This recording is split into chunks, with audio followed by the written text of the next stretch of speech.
오늘 제목이요, 단호한 실행입니다. 오늘 본문은 회개가 실제 개혁으로 이어지는 그런 과정들을 보여주고 있습니다. 그리고 이런 과정들은 큰 아픔으로 다가오게 되죠.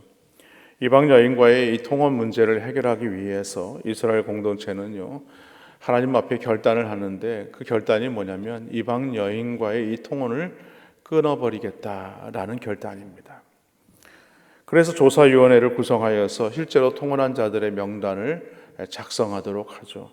그래서 에스라는 유다와 예루살렘에 사로잡혔던 그 자들의 자손들이라면 누구든지 3일 내로 예루살렘으로 모이라라고 명령을 하게 되죠. 만일에 이를 불복하게 되면 재산을 몰수할 것이고 총회에서 쫓아내게 될 것이다 라고 엄포를 놓게 됩니다.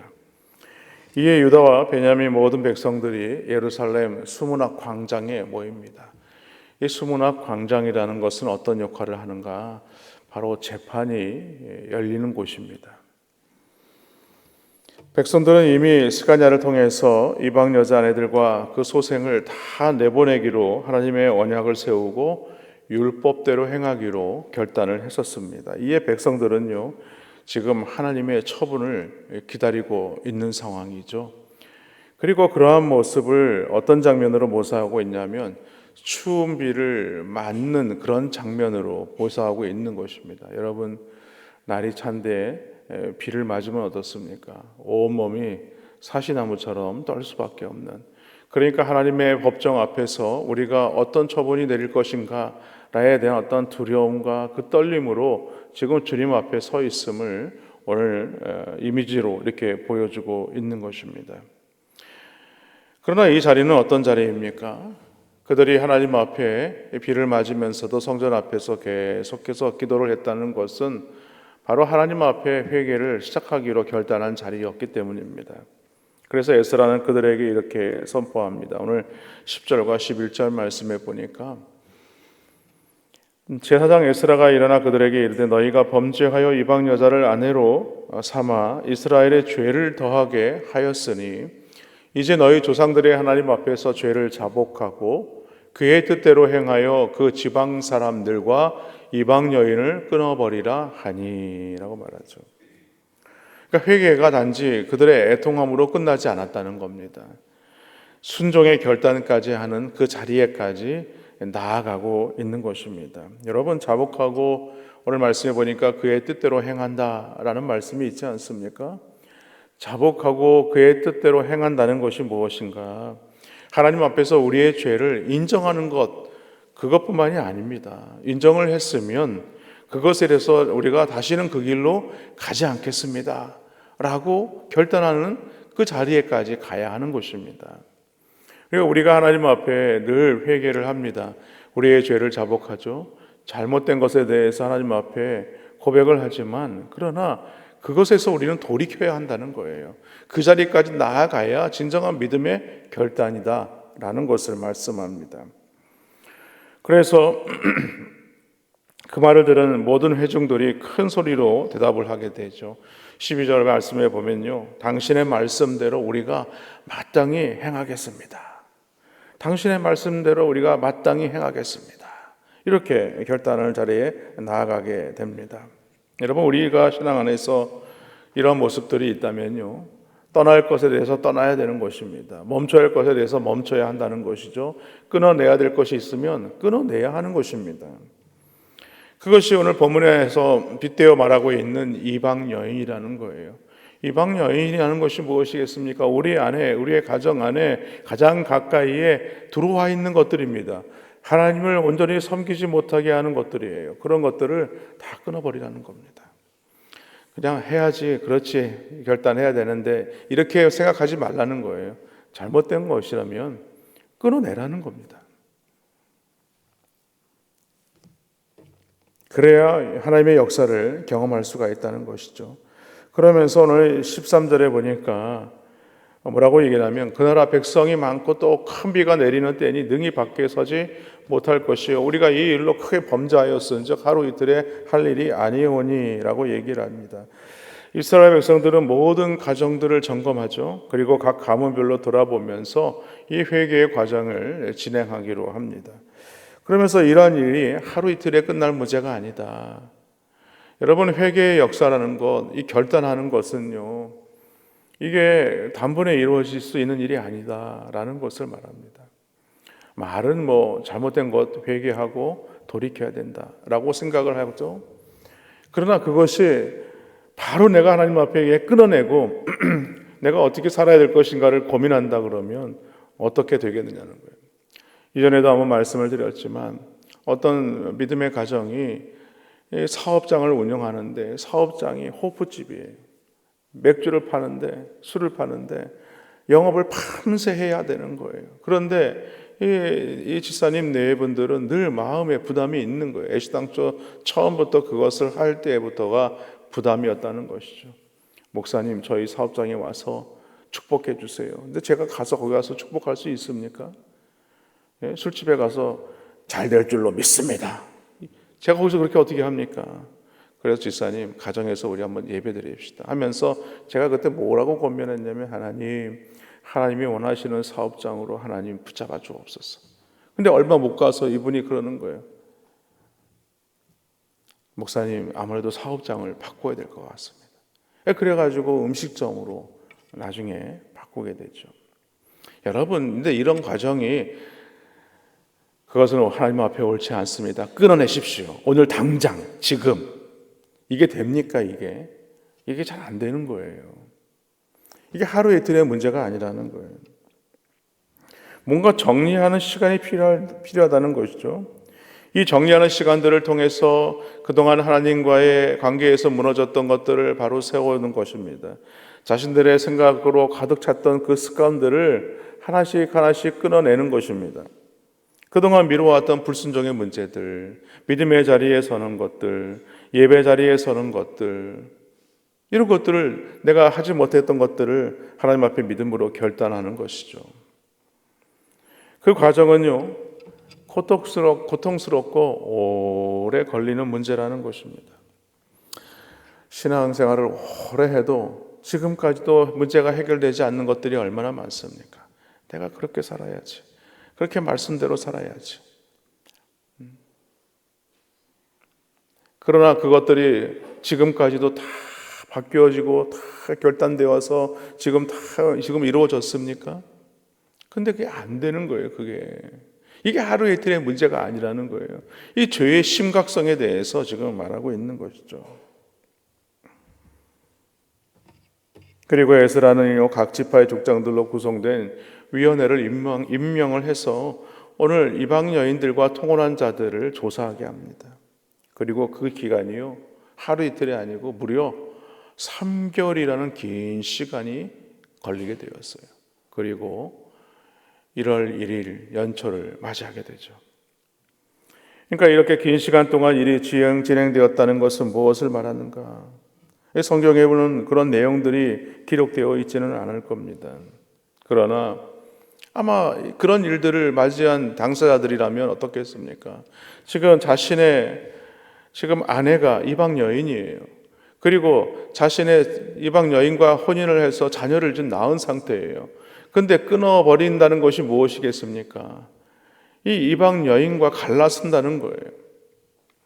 자녀를 이제 내보내야 한다는 거예요. 그런 결단을 한다는 것이 과연 쉬운 일이겠느냐는 거예요. 그렇기 때문에 무엇보다도 이 구체적인 현황을 파악하는 것도 중요했지만 그런 자들에게 또 찾아가서 오늘 말씀에도 보니까 이러한 사실에 대해서 반대하는 자들이 있다. 왜? 자신의 아내가 이방 여인이니까. 내가 어떻게 아내를 버릴 수 있습니까? 어떻게 내 자녀를 버릴 수가 있겠습니까? 그런 자들에 대해서 설득하는 과정이 있었다라는 것이죠. 결국에는 통혼한 사람들의 명단이 오늘 나오게 되죠. 여러분, 진정한 회개는 무엇인가? 오늘 에스라를 통해서 우리에게 계속 주시는 것이 무엇이겠습니까? 너희가 하나님 앞에 온전히 회개하는 삶이 무엇인가? 우리가 왜 그렇게 회개하며 살아야 되는 것인가? 왜냐하면 이스라엘 백성들이 하나님의 은혜를 생각하지 아니하고 교만하여져서 하나님 앞에 죄를 짓지 않습니까? 결국에는 이스라엘, 북이스라엘과 남유다가 멸망을 당하고 바벨론과 아수르로 포로로 끌려가야 되는 그런 비참한 상황에 처하지 않았느냐는 거예요. 결국 70년이란 긴 시간 동안 무엇을 생각하게 했느냐는 거예요. 우리가 하나님 앞에 죄를 짓지 말아야겠구나. 그러니까 70년은 하나님 앞에 돌아오기로 결단하는 그런 회개의 시간들이었다는 거예요. 그런 긴 시간 동안 하나님 앞에 엎드렸다면, 이제 하나님께서 약속하신 예루살렘으로 돌아오게 되었다면 이제 어떻게 살아야겠느냐는 거예요. 그런데 정작 너희들의 모습을 봐라. 정작 이스라엘 공동체의 리더십이라고 하는 자들이, 제사장이라고 하는 자들이, 레위인이라고 하는 자들이, 방백이라고 하는 자들이 하나님의 말씀을 붙들고 믿음으로 살아가는 것이 아니라 이방 여인과 통혼을 하고 그렇게 섞여 살면은 어떻게 되겠느냐. 너희가 그런 것이 잘못된 것이 아니냐라는 거예요. 여러분, 진정한 회개는 무엇인가? 꾸준히 하나님 앞에 머물기 위해서 인내에 순종하는 시간들이 필요한 것입니다. 여러분, 오늘 우리도 삶을 새롭게 할 부분이 있다면요, 그 부분을 하나님 앞에 하나씩 내어놓아야 합니다. 그거 계속 붙잡고 있으면요, 신앙이 절대 성장하지 못해요.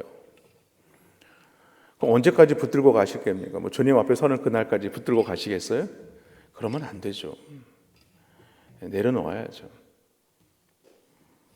그리고 오늘 말씀은요, 회개가 무엇인지 구체적으로 말씀하고 있어요. 회개는 나쁜 거지만, 그러나 회개는요, 결국은 회복의 역사로 나타나게 된다라는 것입니다. 오늘 마지막 부분은요, 다소 고통스러운 모습이에요. 너무나 안타까운 모습이에요. 불편하고 힘든 부분이에요.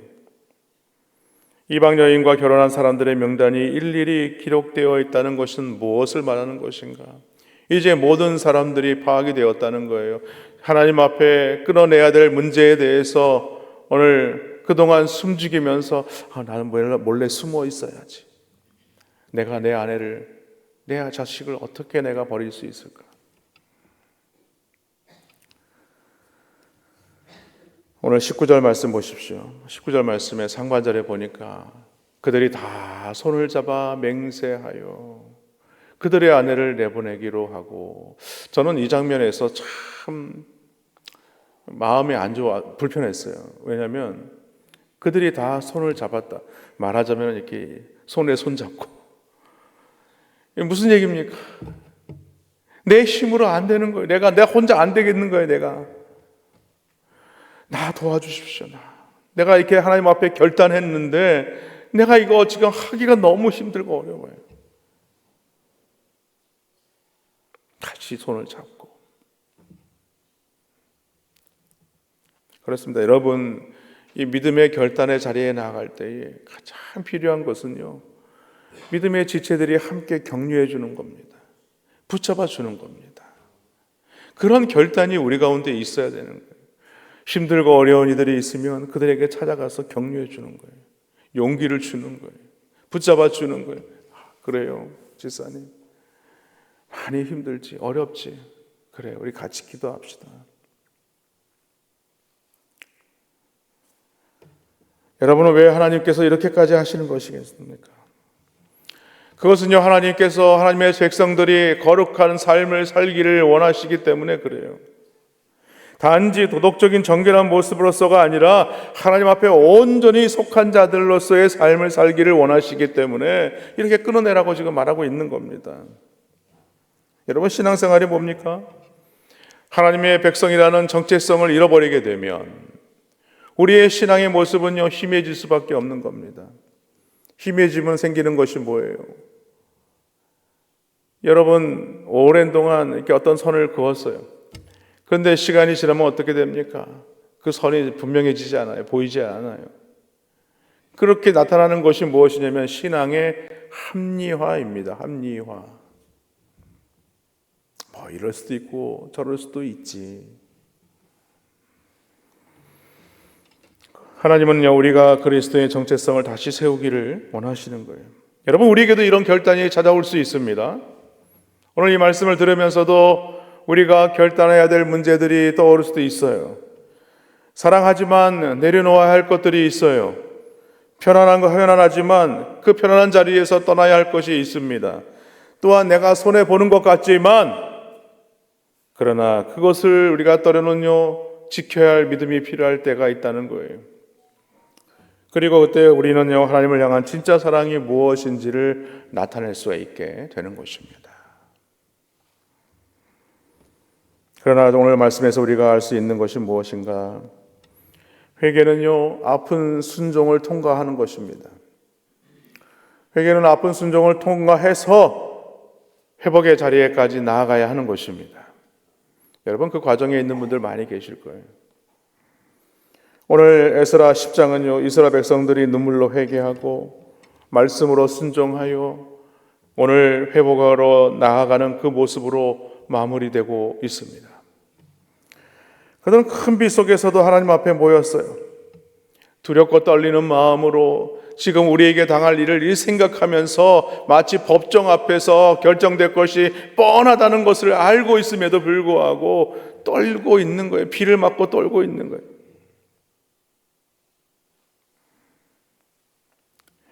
그리고 오늘 본문이 그들의 이름을 하나하나 기록한 이유가 무엇이겠습니까? 그들의 이름을 하나하나 기록한 것은요, 하나님께서 그들의 회개를 기억하신다. 그들의 회개를 기억하신다. 그러니까 하나님께서 기억하시는 이름은 무엇인가? 죄를 지은 자들의 이름이 아니라는 거예요. 죄를 지은 자들의 이름이 아니라 하나님 앞에 회개하고 순종하여 결단한 자들의 이름이 기록되고 있는 것입니다. 그 이름을 우리 주님께서 기억하신다 라고 말씀하고 있는 거예요. 바라긴 여러분, 오늘 하루도 오늘 거룩한 주일이고 추수감사 주일이지만 오늘 이스라엘 공동체가 하나님의 말씀에 순종하여서 그들의 믿음을 회복하는 그 자리에까지 결단했던 것처럼 날마다 우리도 그 믿음을 놓치지 마시고 우리가 끊어내야 할 것 끊어내고 돌이켜야 될 것 돌이켜야 되고 회복해야 될 것들이 있다면 회복하시는 귀한 은혜가 있기를 주님의 이름으로 간절히 축원합니다.